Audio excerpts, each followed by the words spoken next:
appreciate you taking the time to join us and to show your support for GALEO. I'd like to say that the mission of GALEO is very simple, to increase civic participation of the Latino community in the state of Georgia and to develop prominent Latino leadership in the state of Georgia. I've been a board member for about 5 years now, and I continue to serve because I think that that mission is so vital. I've been attending these events. There's a spring event, a breakfast event that we have every spring as well, and I've been attending these for 7 or 8 years now. And particularly in election years like this, they're always vibrant, but they're so vibrant in an election year. I think everyone, it's a nice reminder of the civic participation that we all want to take place in, and there is no greater participation than to vote. And it's great to see everyone here. I continue to be impressed by all that GALEO is able to accomplish and contribute to our community, and especially so given that we have a fairly small team. It's led by Jerry and is supported by new staff members, Maria and Harvey, and they're out there every day accomplishing so much. So thank you, Jerry, Maria, and Harvey, for all that you do from the board. Thank you very much. We will need your help to protect the Latino vote. We do need to call those 330,000 Latinos that are registered to vote and remind them to go vote. Our goal is to knock on 10,000 doors, and we want to have over 1,000 conversations with people face to face at their doors. We need your help to do that. Please look for ways in which you can help us get out to vote. This election is an all hands on deck type of situation. And we need your help. Especially if you speak Spanish and are bilingual, we absolutely need your help. If you can't speak Spanish, that's okay, we still need your help as well. We'll find a place to play. Number 1, register. 2, take the pledge.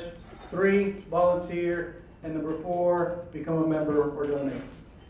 My parents did a great job to provide a shelter over our heads, food to eat, and clothes on our bodies. My dad would take us landscaping during the weekend, and during the summer go work in construction. He taught us how to work hard and earn our money. My mom taught us how to be strong, to persevere, and to get things done. My parents' expectation at the moment was to at least earn a high school diploma, find a good job, get married, and start a family. That was all that I knew at that moment. And it would have happened if I had not met this one random person at the gym. Meeting this one person changed everything for me. We stayed in touch, became good friends, and eventually saw each other as family. He inspired me and connected me with Latinos that were doing great things both professionally and academically. He exposed me to higher education, voting in elections, and volunteering with nonprofit organizations. He helped me set higher expectations that motivated me to find a way out. Joining the military and pursuing higher education became my way out of this vicious circle that society had in place for a person with my background. The Georgia Association of Latino Elected Officials, or GALEO, reaches out to the community that many of us have experienced either through a personal experience as mine or through your involvement with the organization. The GALEO Institute Leadership Program connected me with community leaders that share a common goal, enhanced my leadership skills, and inspired me to learn more and do more with the leadership training that I received. This great organization does this work intentionally, and it doesn't take a random day to change a person's perspective on life. We learned that I most likely would not be standing in front of you as the first person in my family to serve in the U.S. military, pursue higher education where I earned my undergraduate degree in economics from Georgia State University's Honors College, and become the first Latino professional if I had not met this person at the gym. of the leadership program involves completing a community advocacy project.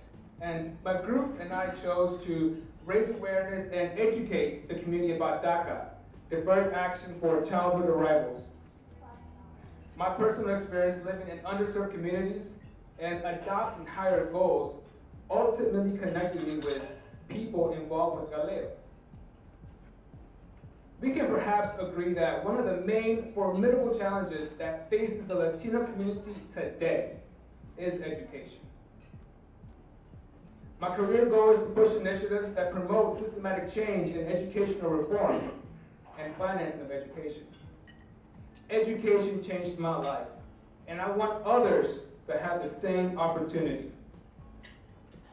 But today, in the capacity of running for office, I started to understand how important and vital it is for us to also move from the advocacy work that we're doing to actually move into the electoral and political process, and how necessary it is that we continue to run for office, hence why you are now left with that challenge. It's absolutely vital because as many of you here that are here actually, we've worked with a lot of community-based organizations, whether they be minority chambers, whatever capacity that you work in, you know that we've been advocating for the last 10 to 20 years on different fronts, growing professionally. But what we don't have yet is people at the table making decisions, right? And we've heard this numerous times. If you are not at the table, you're on the menu. And unfortunately, that is what we have seen within our Latino community, that people are making decisions about us and for us, and mostly against us, without us having someone, and not just a someone like Representative Marin for the last it's going on 14 years, right? Last 14 years. It can't be a one person. It's got to be a critical mass of people that start having decisions in those capacities where they can make those decisions. So that is why you're here. And that is why your support to GALEO and organizations such as GALEO is so critical. Because you are opening not only advocacy paths, but you're also opening the opportunity to political clout. And it's about time. It shouldn't be 2016, and we shouldn't be electing our first Latina. But that is where we are, and that's where we have to keep working from. So I appreciate your time here, and I'm happy to answer any questions afterwards. Thank you. Buenas tardes, ¿cómo estamos? Qué orgullo estar aquí con ustedes. I want to thank Jason for introducing me to the work of GALEO. It really is an honor to be amongst Latino leaders, advocates, champions for the Georgia community at this year's GALEO Hispanic Heritage Month.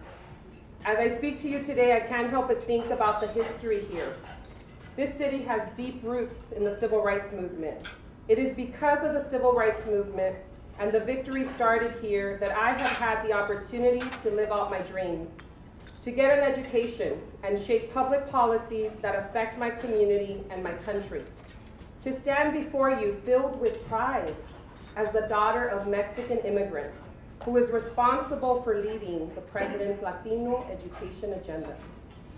Under President Obama and Education Secretary John King's leadership, I have the opportunity to increase the educational outcomes and opportunities for the more than 11 million Hispanic students in our public school system. You can go to any community in this country, go into any school, and you will see that the landscape of this country has changed. We have a new majority minority in our public school system. My journey and the journey of others before me is living proof that the American dream shouldn't be optional.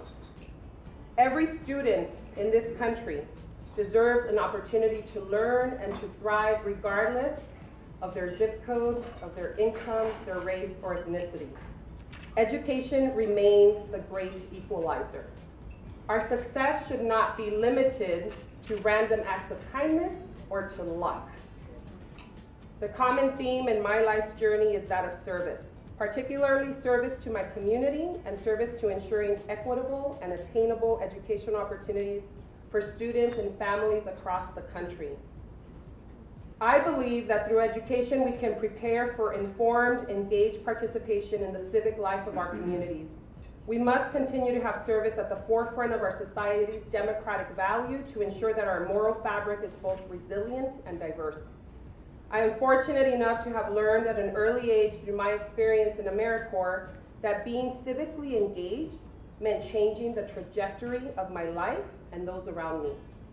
I saw firsthand how economic investments rebuilt a community torn by racial injustice. And now through the work of the initiative that I lead, I'm able to see how investments are helping to build up the Latino community.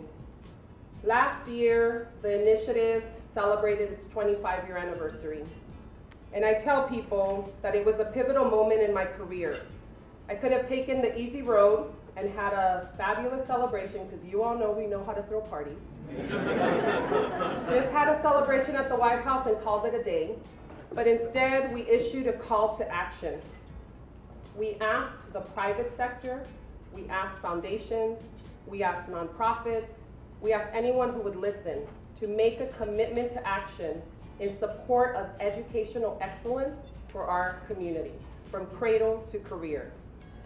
We didn't know who was listening. We went on Telemundo, we went on Univision, we went on radio, we traveled across the country, and we continue to talk about this call to action, and we continue to talk about what could be for our community if we continue to invest in education.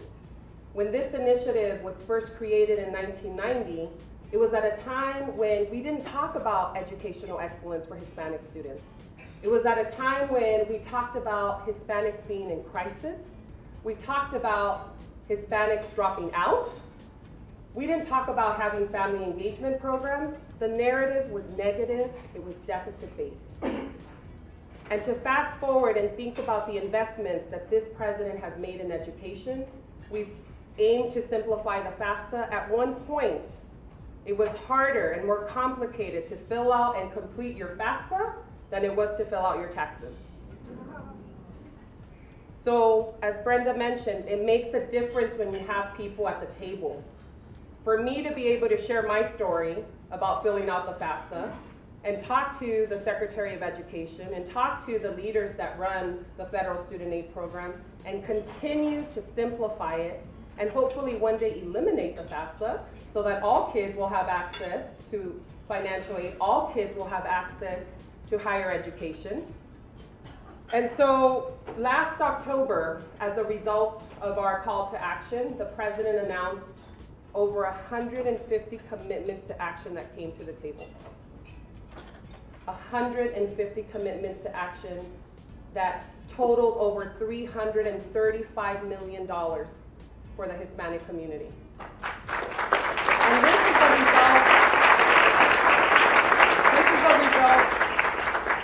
is a result of communities that get it, that get that education is our baseline. We recognize bright spots in education like HOPE, the Hispanic organization promoting education that is based out here, an organization in Georgia that provides leadership development for students. As individuals, we each have a voice, but it's when we use our collective voice that we move forward as a country and bring to light the cornerstones of democracy that serve as the foundation of this country.